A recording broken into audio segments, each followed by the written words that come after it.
천천히 찾으십시오. 네, 다 찾으셨으면 합독하시겠습니다. 해가 바뀌니 베나다시 아람 사람을 소집하고 아벡으로 올라와서 이스라엘과 싸우려 하매 이스라엘 자손도 소집되어 분량을 받고 마주 나가서 그들 앞에 진영을 치니 이스라엘 자손은 두 무리의 적은 염소떼와 같고 아람 사람은 그 땅에 가득하였더라. 그때 하나님의 사람이 이스라엘 왕에게 나와 말하여 이르되 여호와의 말씀에 아람 사람이 말하기를 여호와는 산의 신이요 골짜기의 신은 아니라 한도다. 그러므로 내가 이 큰 군대를 다 내 손에 넘기리니 너희는 내가 여호와인 줄 알리라 하셨나이다 하니라. 진영이 서로 대치한 지 7일이라. 일곱째 날에 접전하여 이스라엘 자손이 하루에 아람 보병 70만 명을 죽이매 그 남은 자는 아벡으로 도망하여 성읍으로 들어갔더니 그 성벽이 그 남은 자 2만 7천 명 위에 무너지고 베나닷은 도망하여 성읍에 이르러 골방으로 들어가니라. 아멘. 부탁드립니다. 하나님 말씀 전하겠습니다.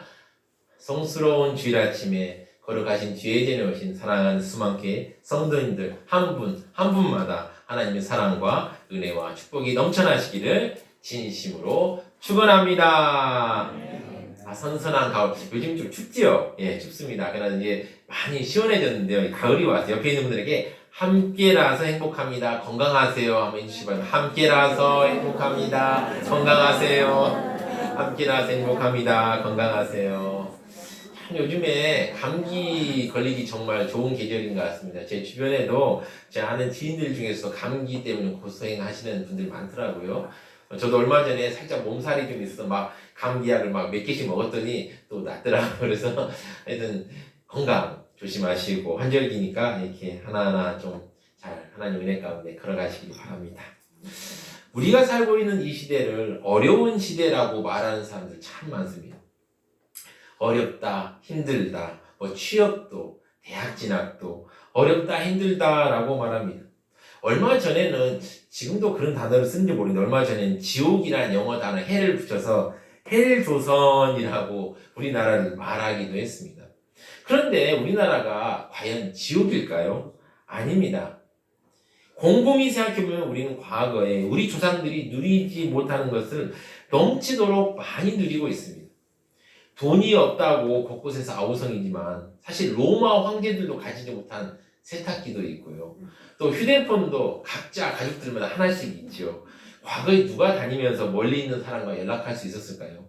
또 여름에는 냉장고에서 시원한 물과 음료수를 마실 수 있고 또 부채를 힘써 붙이지 않아도 조금만 전에 에어컨, 선풍기 있죠. 또 요즘에 온풍기도 있습니다. 100년 전 왕들도 가지지 못한 것들을 우리가 가지고 있고 왕들도 누리지 못한 권리를 모든 국민들이 누리고 있는데도 만족하지 못합니다. 많은 것을 가지고 있음에도 왜 행복하지 못하고 불행하기만 할까요? 과거에는 선생님들이 자살한다라는 얘기는 상상할 수도 없는 이야기였습니다. 그런데 요즘에 자살하는 일이 너무 많아졌습니다. 또 많은 분들이 생명을 끊는 일이 참 많아졌습니다. 왜 그럴까요? 저는 그 이유는 여러 가지로 볼 수 있겠지만 제가 보기에는 그 이유는 우리가 단지 물질만으로 살아갈 수 없는 영적인 존재이기 때문에 그렇다라고 말할 수 있습니다. 옛날에는 석기나 철기로 도구를 만들었고 또 그 이외의 기술이 그리고 지식 정보가 우리를 풍요롭게 했지만 그것만으로는 부족합니다. 왜냐하면 우린 영적인 존재이기 때문이죠. 물질적인 좋은 것으로 영적 존재인 우리를 만족시킬 수 없습니다. 아무리 좋은 것이 개발되고 편리한 것이 개발되어도 우리 영혼이 만족하지 않으면 우리는 지옥 속에서 살 것입니다. 나중에 쉽게 우주여행을 하는 시대가 되고 또 개인 비행기들이 다 있고요. 또 로봇이 개발되어 집안일을 다 해주는 시대가 되어도 우리는 지옥을 경험할 수 있습니다. 우리가 성령 충만한 은혜 속에서 성령의 지배를 받고 살아가지 않으면 부족함을 느낄 수밖에 없습니다.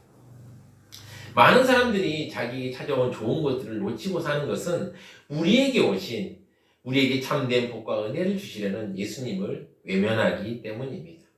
오늘 본문은 하나님께 불순종했던 왕인 아합이 멸망의 위기를 맞이했지만 찾아오신 하나님 은혜로 승리한 사건입니다. 오늘 우리가 읽은 본문은 20장 26절부터 30절까지이지만 20장 1절부터 30절까지 크게 한번 살펴보려고 합니다. 아합은 어떤 왕이었을까요? 악한 왕이었습니다. 하나님 보시기에 정말 악한 왕이었습니다. 그리고 그 악이 도를 넘어섰습니다. 여로보암 왕이 여러분 아시겠죠? 우상을 세웠죠. 하나님의 명령을 거역하고 우상을 세우고 자기 마음대로 하나님의 절기를 막 세우고 했지만 그래도 대외적으로는 나는 하나님을 섬겨라고 얘기했습니다. 여로보암의 뒤를 이은 여러 왕들도 하나님을 섬긴다고 하지만 우상을 섬겼습니다. 그런데 아합 왕 때 와서 이제 아내인 이세벨의 말을 받아들여 바알과 아세라 신을 섬기기 시작했습니다. 그렇게 하나님을 섬기지 않고 바알과 아세라를 섬기다가 엘리야, 선지자 엘리야 아시죠? 엘리야와 또 바알과 아세라 선지자 두 팀이 이제 격돌하지 않습니까? 그게 갈멜산에서 누구 신이 더 힘 있느냐라고 이제 격돌하죠. 그때 엘리야가 승리했습니다. 그리고 하나님의 살아계심을 모두가 알게 되었습니다. 그래도 아합은 회개하지 않았습니다. 오늘 본문은 그 이후에 일어난 일입니다. 그러면 오늘 본문을 통해서 하나님께서 우리들에게 하시고자 하는 영적 메시지는 무엇일까요? 한번 살펴보려고 하겠습니다. 첫 번째입니다. 하나님께서는 하나님의 백성들을 사랑하십니다. 바로 이스라엘의 아합 왕은 엘리야의 이적에도 불구하고 회개하지 않았습니다. 이때요 전쟁의 먹구름이 확 몰려오기 시작했습니다. 아람의 베나다 왕과 그 주변 32개 왕들이 이스라엘을 공격하려고 했습니다. 왜 침공했는지 성경에서는 그 이유에 대해서 말하고 있지 않습니다. 그러나 역사학자들은 이유를 이렇게 설명하고 있어요. 지도 한번 잠깐 보여드릴까요? 이 아수르라는 나라가 이제 아시리아 나라가 저기 있다가 점점 확장을 하는데 이제 이때 지금 성경에 나올 때는 이제 하볼강이라고 써 있는 그 서쪽으로만 있었습니다. 얘네가. 근데 이제 서쪽으로만 해서 하볼강 동쪽으로만 있었는데 서쪽으로 이제 확장을 하려고 하는 거예요. 그러니까 이 동쪽에 서쪽에 있는 나라들이 어떻게 하겠습니까? 위협을 느낄 수밖에 없죠. 막 두려워 떨 수밖에 없습니다. 거기엔 작은 나라들이 정말 많았는데 이 나라들이 이제 아수르가 쳐들어오는 걸 무서워했어요. 이 아수르가요 정말 무서운 나라입니다. 전쟁을 하면 잔인하게 그지없는 나라고 성읍을 들어가면 무조건 사람들을 재물을 빼앗고 정말 잔혹한 짓을 정말 많이 했습니다. 그 무서운 아수르가 온다라고 하니까 사람들이 어떻게 합니까? 막 자포자기하는 사람도 있고 이래도 죽고 저래도 죽으냐 한번 대항해보자 하는 사람도 있었습니다. 그래서 어떻게 하냐면 바로 이스라엘 위쪽에 저기 다마스커스라는 데 위쪽으로부터 쭉 해서 좀 큰 나라가 하나 있었는데 그게 아람이란 나라였습니다. 이 아람이란 나라를 중심으로 여러 옆에 있는 나라들 동맹을 맺어서 아수르에게 한번 대항해보자라고 마음을 먹고 또 이렇게 서로 마음을 모았습니다. 그런데요, 이 동맹을 맺는데 가장 미온적이었던 사람이 오늘 등장한 아합 왕이었습니다. 아합 왕은 동맹을 맺는데도 별로 반응을 보이지 않았습니다. 그리고 나중에 이스라엘이 동맹을 안 맺기로 하자 아람 왕인 베나닷이 크게 분노했습니다. 그래서 아람은 동맹을 맺지 않는 이스라엘을 벌하기 위해서 쳐들어왔다라고 역사학자들은 말하고 있습니다. 그러나 제가 보기에는 그건 외적인 핑계에 지나지 않습니다. 본질적인 이유는 하나입니다. 하나님을 거역한 아합으로 하여금 회개하고 하나님께 돌아오게 하기 위함이었습니다. 약한 자기 자신의 모습을 깨닫고 하나님께 돌아오게 하기 위해서 하나님께서는 전쟁을 허락하셨습니다. 아람 왕이 아합 왕에게 사자를 보냅니다. 처자와 모든 보물은 내 것이니 그렇게 하려고 하였습니다. 아합 왕은 대부를 보고 두려웠습니다. 그래서 알겠다, 알아서 조공을 바치겠다라고 얘기합니다. 이렇게 얘기해서 끝났으면 참 좋겠는데 이 베나닷 왕, 바로 아람 왕이 욕심이 생겼습니다. 즉 이제 자신의 동맹이로 참여하지 않고 비협조적인 아합 왕이 굴복한 걸 보고 신이 났습니다. 그래서 어떻게 생각합니까? 그럼 그렇지, 힘도 없는 주제에 이렇게 생각하고 더 가혹한 걸 요구하기 시작합니다. 내일 사람을 보내 집집마다 샅샅이 수색해서 눈에 보기 좋은 것은 다 가져가겠다고 합니다. 눈에 보기에 좋은 것은 사람도 짐승도 물건도 할 것 없이 다 가져가겠다는 것입니다. 아내와 딸들도 잡아가고 금은 보화들도 모든 것도 다 가져가겠다고 한 것입니다. 처음 말과 바뀌었죠. 처음에는 조공만 바쳐라 그랬는데 그대는 이제 더 심한 요구를 한 것입니다. 이러자 이제 위기에 처한 아합 왕은 장로들을 막 대신들을 막 불러 모읍니다. 불러 모아서 의견을 물어봅니다. 아니 조공 정도는 내가 받아들이겠는데 집집마다 수에서 모든 걸 다 빼앗겠다는 거 너무 심하다. 어떻게 하면 좋을까라고 의견을 물어. 왜냐하면 뭐 왕의 재산이야 뭐 가져가는 건 어쩔 수 없다고 치더라도 신하들의 재산, 백성들의 재산이 다 수탈당하면 어떻게 되겠습니까? 백성들이 화가 나지 않겠습니까? 그래서 의견을 묻습니다. 그러자 백성의 대표인 장로와 대신들은 차라리 전쟁을 하자 죽자고 왕에게 강하게 이야기합니다. 그래서 이런 장로들과 대신들의 말을 듣고 아합 왕은 베나다에게 사람을 보내어서 조공은 내가 바치겠지만 이게 집집마다 수색하여 모든 것을 빼앗는 건 못 받아들이겠다라고 말합니다. 그래서 말씀을 보시면요. 9절을 보시면 열왕기상 9절을 보시면 20장 9절을 보시면 그러므로 왕이 베나다드 사신들에게 이르되 너희는 내 주 왕께 말하기를 왕이 처음 보내 종에게 구하신 건 내가 다 그대로 하려니와 이것은 내가 할 수 없나이다 하라 하니 사자들이 돌아가서 보고하니라. 아합의 속마음은 어떠하였을까요? 아이 그래 이 정도로 타협하고 전쟁하지 않았으면 좋겠다라고 생각했죠. 그런데 그 말을 듣자 교만한 베나다는 화가 나서 다시 사신을 보냅니다. 10절을 보시면 이제 그때 베나닷 왕이 다시 그에게 사람을 보내는데 사마리아에 부스러진 것이 나를 따르는 백성의 무리의 손에 채우기에 족할 것 같으면 신들이 내게 벌 위에 벌을 내림이 마땅하니라 하매. 좀 어려운 말이죠. 어떤 말이냐면 쉽게 말하면 너희 나라를 제로 만들어서 내 군대가 한 줌씩 가져간다고 해도 모자랄 것이다. 내 군대가 얼마나 많은지 모르느냐. 내가 너희를 철저히 파괴하겠다라는 말입니다. 그러자 아합 왕은 그 말을 듣고 11절에 이렇게 얘기합니다. 갑옷 있는 자가 갑옷 벗는 자같이 자랑하지 못할 것이다 라고 말합니다. 이게 무슨 말이냐면 갑옷 있는 자는 전쟁하기 전의 상태고요. 갑옷을 벗은 사람은 전쟁에서 이긴 후의 상황입니다. 그러니까 아직 전쟁도 하지 않았는데 네가 이겼다고 생각하지 마라. 길고 짧은 것은 대보야 한다 라고 말합니다. 대보기 전에 잘난 척하지 마라. 전쟁하기 보기에 장담하지 말라는 말입니다. 베나닷은 이 말을 듣고 화가 나서 공격 준비를 하라고 명령합니다. 아합 왕은 앞서도 말씀드렸듯이 하나님을 버리고 바알을 섬기는 왕이었습니다. 하지만 나라에는 엘리야 같은 선지자도 있고 끝까지 우상을 따르지 않는 7,000명이 있었습니다. 비록 나라의 왕은 우상을 섬기고 하나님을 버렸지만 그 나라 백성들 가운데 신실하게 하나님을 섬기는 종들이 있었습니다. 그들은 소수지만 진정으로 하나님을 두려워하며 나라를 위해 늘 회개하고 믿음을 지킨 사람들입니다. 이런 사람들이니 전쟁이 일어난다고 하니 더 깨어서 주님 하나님께 막 기도했을 것입니다. 우리 하나님 어떤 분이십니까? 의인 10명만 있어도 도시를 구원하겠다고 하시는데 바알 우상을 섬기지 않고 하나님께 순결을 지키는 7,000명이라면 하나님의 마음이 움직이지 않겠습니까?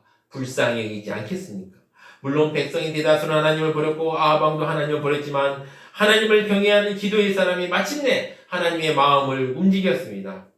하나님께 기도하던 어떤 선지자에게 말씀이 임하여 어쨌든 선지자에게 말씀이 임하였습니다. 그래서 그 선지자가 그 말씀을 아합 왕에게 선포합니다. 13절을 보시면 13절 보시면 한 선지자가 이스라엘 아합 왕에게 나아 이르되 여호와의 말씀이 내가 이 큰 무리를 보느냐 내가 오늘 그들을 내 손에 넘기리니 너는 내가 여호와인 줄 알리라 하셨나이다. 하나님께서 승리를 주시겠다는 약속입니다. 게임이 되지 않는 싸움이지만 내가 너에게 승리를 주겠다. 마치 여러분 동네에 보면 조기축구 선수들이 있죠. 조기축구 우리 성도님들 조기축구 하시는 분들 있습니까? 근데 조기축구 선수들과 월드컵 대표들이 하는 경기처럼 승산은 없지만 하나님 내가 승리를 주겠다는 약속입니다. 사랑하는 성도 여러분, 축구 좋아하시는 분들은 인터넷에서 가끔 이런 영상을 보실 겁니다. 조기축구 선수들이 나가서 자기들끼리 시합을 합니다. 그런데요, 어떤 한 팀에 국가대표 선수 한 명이 딱 들어갑니다. 그러면 어떻게 됩니까? 2명도 아니고 1명입니다. 1명. 1명 들어가면 어떻게 됩니까? 경기 결과는 보나마나입니다. 국가대표 선수 들어간 팀이 이길 것입니다. 제가 옛날에 보니까 박지성이 조기축구 한 팀이 들어갔더라고요. 박지성이 들어가니까 그냥 게임이 끝나는 거예요. 몇 대 몇으로 지는지 모릅니다. 와, 정말. 최근에 제가 또 손흥민이 또 조기축구 팀 할 때 들어가는 걸 봤어요. 제 영상을 보고 손흥민 여기 왜 들어가? 그런데 들어가서 게임하니까 그냥 박살이 나더라고요. 한 사람 들어가니까 끝나더라고요. 그런데 하물며 조기축구 선수들과 국가대표 팀 선수들이 같이 축구를 한다고 생각해 보십시오. 어떻게 되겠습니까? 아주 박살이 납니다. 눈을 감아도 누가 승리할지 알 수 있습니다. 그런데 절망에 빠진 아합에게 하나님께서 선지자를 통해 말씀하십니다. 내가 여호와 하나님인 줄 알리라. 내가 온 세상을 다스린 줄 알리라. 그러자 아합 왕은 선지자에게 물어봅니다. 그러자 하나님의 지혜를 받은 선지자는 이렇게 대답합니다. 각 지방에 훈련받은 장교 232명으로 공격을 시작하고 왕이 지휘하라. 기다리지 말고 선지에 공격하라. 이때 이스라엘의 총 병력은 7,000명 정도였고 이 앞에 선지에 공격한 사람 232명 정도였습니다. 그런데 아람 왕은 32명의 왕들이 어마어마하게 많은 군대를 거느리고 왔습니다. 아합 왕 베나닷은 자신의 군사력에 자신이 넘쳐서 술에 취해 있었고 방심하고 있었습니다. 쉽게 이길 것이라고 생각했습니다. 바로 이스라엘의 하나님의 계심을 몰랐고 또 하나님을 섬기는 7천의 사람들이 간절히 기도하고 있는 걸 몰랐을 뿐만 아니라 살아계신 하나님을 알지 못했습니다. 베나닷이 왕이 이제 술에 취해서 기분이 좋을 때 232명이 다 오니까 아이 저 작은 무리가 화친하러 오는가 보다. 원래 사신단 규모가 그 정도 돼요. 화친하러 올 때. 그래서 그 정도 내 가볍게 여겼습니다. 이때 하나님께서 힘을 주셔서 232명 이스라엘 사람들이 아람 군대를 치니 아람 군사들이 가을바람 낙엽처럼 쓰러지고 흩어졌습니다. 용병으로 온 32명의 왕은 상황이 불리하자 뒤도 돌아보지 않고 도망쳤습니다. 교만한 베나단 왕도 말을 타고 도망쳤습니다. 이겼습니다. 크게 이겼습니다. 이스라엘은 하나님의 말씀대로 크게 이겼습니다. 그렇게 큰 승리를 경험한 후 선지자가 또 왕을 찾습니다. 하나님의 말씀을 전합니다. 내년에 또 적들이 공격할 것이다. 미리 대비하라 라고 전합니다. 한편 자존심이 구겨진 아람 왕은 왜 패했는지 신하들과 의논합니다. 두 가지 이유를 발견하는데요. 첫 번째는 용병으로 참여한 왕들이 싸움에 적극적이지 않았다는 것입니다. 아무래도 용병으로 참여하다 보니까 자신의 전쟁에 이기기보다는 자기들의 군대를 보존하는데 급급했을 것이다 라고 분석했습니다. 그리고 그들을 돌려보내고 장군들을 세우고 군사훈련을 막 시작합니다. 또한 둘째는 바로 이스라엘 신은 산에서 역사하는 신이고 아람 신은 평지에서 역사하는 신인데 산에 싸워서 패했다는 것입니다. 그래서 아까 이제 방금 싸웠던 바로 곳은 사마리아에 싸웠는데 사마리아는 산을 요새로 만들어 성을 만든 곳이었습니다. 거기서 싸워서 패했으니 이제는 평지로 유인해 싸우자고 의견을 모았습니다. 그리고 이제 해가 바뀌었습니다. 해가 바뀌고 전쟁을 위해서 아람이 공격을 합니다. 이번엔 아람이 이제 단단하게 마음으로 공격을 합니다. 26절을 보시면요. 해가 바뀌니 베나닷이 아람 사람을 소집하고 아벡으로 올라와서 이스라엘과 싸우려 하며 이제 베나닷은 아람 사람을 소집했는데 이제 이 성경 학자들의 말에 따르면 그저 사람을 모으지만 않았다고 해요. 전쟁을 위해서 병력을 소집하거나 군사로 동원 가능한 수를 철저히 점검했다고 말하고 있습니다. 그리고 아벡으로 올라왔는데 이 아벡이라는 곳은 사마리아와 떨어진 곳인데 광활한 평지로 아람 왕 대군이 잘 움직일 수 있는 곳입니다. 그런데 이제 이렇게 되자 이스라엘군의 대응도 나옵니다. 27절을 보시면 이렇습니다. 이스라엘 자손도 소집되어 군량을 받고 마주 나가서 그들 앞에 진영을 치니 이스라엘 자손은 두 무리의 적은 염소떼와 같고 아람 사람은 그 땅에 가득하였더라. 이스라엘 자손도 소집되어 있는데요. 소수의 병력으로만 나오게 했습니다. 여기서도 어떻습니까? 불안불안하지 않습니까? 이 방어하는 입장이기 때문에 방어에 유리한 곳으로 택해야 지금 평지에서 싸워야 됩니다. 평지에서 방어에 유리합니까? 유리하지 않죠. 게다가 소집 받고 나왔다는 건 뭘 의미합니까? 여러분 예비군 소집 생각나지 않습니까? 우리 예비군들 어떻습니까? 모자도 삐딱하게 쓰고 물론 뭐 우리 예비군들 아주 불굴의 용사들이지만 좀 불안불안하지 예비군들만 다 인지됐다면 불안불안하지 않겠습니까? 그런 상황이었습니다. 게다가 이 오합지졸에 불과한 사람들이 겨우 소수로 모였습니다. 두 무리 염소떼 같다는 것은 양떼들은 막 이렇게 빽빽해요, 무리가. 근데 염소떼들은 한산합니다. 그러니까 두 무리 염소떼라는 건 극히 소수의 사람들만 왔다라는 얘기입니다.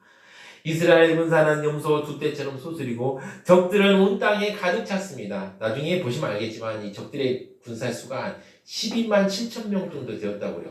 어마어마하죠. 막 들판에 가득 찼습니다. 그런데 이때 하나님께서 개입하신 28절을 보시면요. 그때 하나님이 사람 이스라엘 왕에게 나와 말하이르되 여호와의 말씀에 아람 사람이 말하기를 여호와는 산의 신이요 골짜기 신은 아니라 하느니라. 그러므로 내가 이 큰 군대를 다 내 손에 넘기리니 너희는 내가 여호와인 줄 알리라 하셨나이다 하니라. 이렇게 위태로운 상황이었을 때 하나님께 메시지를 드린 선지자가 나타납니다. 그리고 하나님의 말씀을 전합니다. 여러분, 하나님 말씀을 전합니다. 아람 사람이 말하기를 여호와는 산의 신이요 골짜기의 신은 아니라 하느니라. 그러므로 내가 이 군대를 다 내 손에 넘기리니 너희는 내가 여호와인 줄 알리라. 이 말을 듣고 아합 왕과 이스라엘 병사들은 얼마나 큰 용기를 얻었을까요? 이렇게 하나님의 말씀을 듣고 싸움에 임하게 되었습니다. 하나님은 온 세상을 다스리신 분이십니다. 전쟁은 하나님의 손에 있습니다. 하나님께서 전쟁을 주관하십니다. 그 하나님께서 이스라엘의 승리를 약속하셨습니다. 인간적인 눈으로 볼 때는 도저히 이길 수 없는 상황이지만 하나님께서는 이기게 하셨습니다. 7일 만에 공격해서 10만의 적들이 죽었고 또한 성으로 도망했을 때 그 성이 무너져 2만 7천 명이 죽고 베나단 왕은 지하 골방에 숨게 되었습니다. 하나님께서는 아합에게 어떻게 이렇게 놀라운 승리를 거두게 하셨을까요? 하나님의 백성들을 사랑하셨기 때문입니다. 하나님께서는 하나님이 섬기는 백성들을 사랑하셔서 그들의 기도를 들으시고 응답하셨습니다. 얼마나 감사한 일인지요. 하나님의 사랑을 한번 생각해 보시기 바랍니다. 그 사랑을 생각하면서 우리 다 같이 찬양하겠습니다. 주님 한 분만으로 나는 만족해. 찬양하시겠습니다. 박수를 찬양하겠습니다.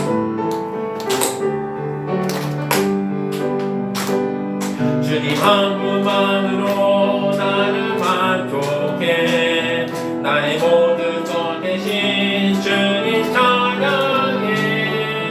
나의 영원한 생명 대신 예수님 목소리 높여 찬양해. 주님의 크신 사랑 찬양해. 나의 힘과 능력이 되신 주 나의 모든 삶 변화되었네. 주의 크신 사랑. 자, 한 번 더 하시겠습니다. 주님 한 분만으로. 주님 한 분만으로 나를 만족해. 나의 모든 것 대신 주님 찬양해. 나의 영원한 생명 대신 예수님 목소리 높여 찬양해. 주님의 크신 사랑 찬양해. 나의 힘과 능력이 되신 주 나의 모든 삶 변화되었네. 크신 주의 사랑 찬양해. 아멘. 두 번째 메시지는 무엇일까요? 우리는 구원의 주이신 예수님을 믿고 예수님을 믿음으로 승리해야 합니다. 오늘 전쟁에서 승리하도록 역사하셨던 하나님의 역사는 나중에 오실 예수님을 미리 보여주신 것이었습니다. 오늘 본문에서 하나님께서 찾아오심은 오실 예수님이 하실 일을 미리 보여주신 것입니다. 사탄의 공격으로부터 고통받고 있는 성도를 구원하는 모습을 오늘 열왕기를 통해서 우리에게 보여주셨습니다. 구약의 사건은 지금 우리와 상관없다고 여겨지지만 그렇지 않습니다. 우리가 예수님을 나의 구주, 나의 하나님 영접한 순간 하나님의 자녀가 되고 새 이스라엘로 접붙임을 받게 되었습니다. 그리고 과거의 구약의 사건들을 통해 우리 주님께서 성도들을 어떻게 보호하시는지 지키시는지 알 수 있습니다. 우리는 우리에게 오신 예수님을 우리 마음으로 영접하면 구원을 받고 승리합니다. 생사의 문제에서 구원을 받을 뿐만 아니라 인생 속의 전쟁에서도 구원을 받고 환경의 어려움에서도 구원을 받습니다. 성경을 보면 하나님께서는 하나님을 떠나 부족과 허무에 빠져있는 우리 인생을 구원하기 위해서 늘 찾아오셨습니다.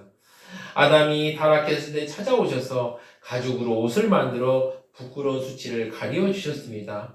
또한 아브라함 모세를 찾아오셨고 다윗을 찾아오셨고 계속 찾아오셨습니다. 이렇게 찾아오신 하나님은 육신이 되어 이 땅에 오셨습니다. 그분이 예수님이십니다. 예수님은 육신이 되어 찾아오셔서 병을 고치시고 귀신을 내쫓고 진리를 가르치시다가 우리의 죄를 대신 담당하시고 십자가에서 죽으셨습니다. 사랑하는 성도 여러분, 죄의 대가는 죽음입니다. 죄 없으신 예수님은 모든 사람의 죄를 대신하여 담당하시고 죽으셨습니다. 돌아가신 지 3일 만에 죽음의 권세를 정복하시고 부활하신 후 하늘로 승천하셨습니다. 그리고 성령을 교회에 부어주셨습니다. 예수님은 지금도 우리에게 여전히 찾아오고 계십니다. 우리를 찾아오신 예수님을 우리 마음에 영접할 때 무엇으로도 채우지 않은 공허한 부분이 채워집니다. 예수님을 영접할 때 우리는 구원을 얻어 하나님의 자녀가 됩니다. 오늘 열왕기상 본문을 보시면 우리를 찾아오신 하나님, 즉 예수님이 어떤 분인지 보여주고 있습니다. 예수님은 생명의 주인이시고 생사와 복을 주관하십니다. 삶과 죽음과 복과 저주를 주관하십니다. 우리가 예수님을 영접할 때 하나님의 자녀가 되고 구원을 받습니다. 요한복음 1장 10절부터 12절 제가 읽어드리겠습니다. 그가 세상에 계셨으며 세상은 그로 말미암아 지은 바 되었으되 세상이 그를 알지 못하였고 자기 땅에 오매 자기 백성이 영접하지 아니하였으나 영접하는 자 곧 그 이름을 믿는 자들에게는 하나님의 자녀가 되는 권세를 주셨으니 우리를 찾아오는 예수님을 바라보며 우리는 기도로 나아가야 됩니다. 오늘 본문에서 우리는 아합이 선지자에게 묻는 장면을 볼 수 있습니다. 악한 왕으로 평가받는 아합도 위기에 처했을 때 하나님의 선지자에게 묻습니다. 그리고 응답을 선지자를 통해서 받습니다. 인생이라는 전쟁터에서 우리는 많은 어려움을 겪습니다. 그러나 그러한 어려움 속에서도 많은 사람들은 하나님을 찾아 예배의 자리에 나아가지도 기도하지도 않습니다. 예수님의 구원을 믿고 의지하지 않습니다. 우리가 예수님을 영접하여 하나님의 자녀가 되었으면 살아계신 하나님께 기도해야 합니다. 하나님을 믿음으로 기도해야 합니다. 인생의 전쟁과 나라의 전쟁의 위기를 두고 기도해야 합니다. 닫힌 환경이 열려지도록 기도해야 합니다. 생사 화복이 주관하시는 하나님께 생명과 복을 주시도록 기도해야 합니다. 성경에 엘리야라는 선지자가 있죠. 이 선지자가 죽은 아이를 품고 기도할 때 그 아이에게 생명이 돌아왔습니다. 3년 동안 비가 오지 않던 하늘에 비가 오도록 기도하니 비가 왔습니다. 하나님의 은혜가 없던 구약시대에도 구원의 하나님을 믿고 기도하는 자들에게 큰 역사가 일어나는데 신약시대에 예수님을 믿고 하나님의 자녀가 된 우리가 기도하면 더 들어주시지 않겠습니까? 하나님을 만나는 자리에 나아오십시오. 예배의 자리에 나아오십시오. 생사화복을 주관하신 하나님께 기도하십시오. 하나님께서 우리의 기도 소리를 들으십니다. 우리 하나님은 여러분의 작은 신음소리 하나하나에 응답하십니다. 기도 응답을 통해 승리하십시오. 예수님의 이름으로 우리는 승리합니다. 다 같이 이 승리를 생각하며 예수의 이름으로 나는 일어서리라 찬양하시겠습니다. 예수의 이름으로 예수님이 주신 승리를 한번 생각해 보십시오.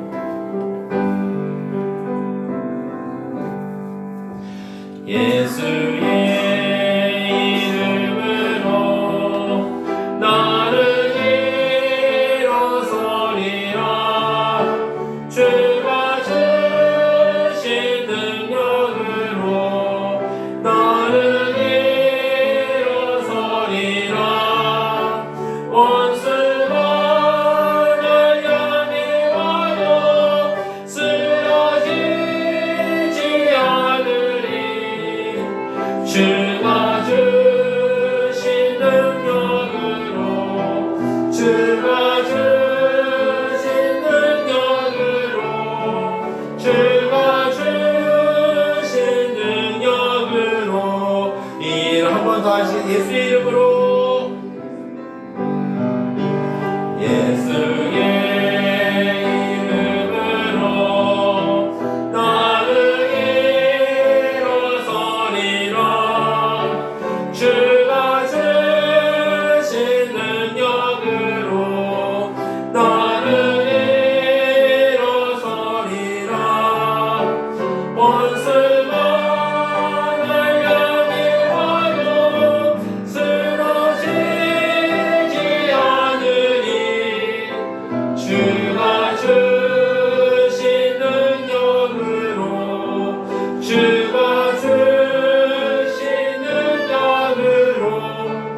주가 주신 능력으로 일어서리. 아멘. 사랑하는 스마트교회 성도 여러분, 인생의 위기 가운데서 우리는 누구를 의지합니까? 누구에게 호소하고 있습니까? 하나님도 믿지 못하고 있습니까? 하나님께 기도해야 합니다. 무엇을 믿고 기도해야 합니까? 구원자 예수님을 믿고 의지함으로 기도하십시오. 하나님께서 여러분을 사랑하심을 믿고 기도하십시오. 아방이 다스렸던 어두운 시대에 하나님을 섬기는 사람들이 사라지고 바알과 아세라 선지자들만 거짓말거리던 이 시대에도 하나님께서는 역사하셨습니다. 하물며 예수님을 믿고 의지하는 우리에게 더 강하게 역사하지 않겠습니까? 믿음의 주여 우리를 온전케 하시는 예수님을 믿고 의지하며 하나님께 나아오는 사람들을 우리 아버지 하나님께서 오늘도 찾고 있습니다. 그 주인공이 여러분이 되시지 않겠습니까? 오직 예수님을 믿고 의지함으로 이스라엘 백성들보다 기적적인 큰 승리를 누리고 경험하는 사랑하는 소망교회 성도님들 되시기를 진심으로 축원합니다. 우리 다 같이 합심하게 기도하겠습니다. 두 가지 제목으로 기도하겠습니다. 첫 번째 기도 제목은 하나님께서 우리를 사랑하시는 걸 깨닫도록. 우리가 정말 하나님께서 우리를 사랑하신다는 걸 잊어버릴 때가 많습니다. 그러나 하나님 우리를 사랑하십니다. 그걸 깨닫게 해주시도록 기도하겠고요. 두 번째는 예수님을 믿고 의지함으로 기도하며 우리가 승리를 경험할 수 있도록. 정말 우리 삶 속에서 언제까지나 패배하고 있겠습니까? 이제는 승리를 경험할 때 되지 않았습니까? 기도하며 승리를 우리에게 주시도록 주여 한번 해주고 힘차게 기도하시겠습니다. 주여! 주님을 감사합니다. 하나님께서 우리를 사랑하신 걸 아버지 깨닫게 하시고 아버지 예수님을 믿고 의지하며 아버지 기도하며 승리를 경험할수록 주여 붙들어 주시옵소서. 하나님께서 우리를 얼마나 사랑하시는지 아버지 우리가 알지 못하고 살아갑니다. 주여 우리가 깨달을 수 있도록 주여 아버지 은혜를 부어주시고 함께 해주셔서 우리가 정말 아버지 하나님께서 우리를 정말 이렇게 아버지 소중하게 여기시고 사랑하신다는 걸 아버지 알게 하시고 몸과 마음으로 깨닫게 하여 주시옵소서. 또한 주님 간절히 기도합니다. 예수님을 믿고 의지합니다. 우리의 주이신 아버지 믿음의 주이신 아버지 예수님을 믿고 나아갑니다. 의지합니다. 주여 우리가 기도하오니 아버지 우리에게 승리를 허락하시고 아버지 우리의 아버지 성도들의 삶 가운데 하나님의 은혜로 아버지 승리를 경험하며 아버지 하나님께 영광 돌릴 수 있도록 주여 붙들어 주시고 아버지 함께하여 주시옵소서. 하나님 은혜가 임하게 하시고 늘 주님의 은혜와 아버지 사랑 가운데 늘 거할 수 있도록 주여 붙들어 주시옵소서.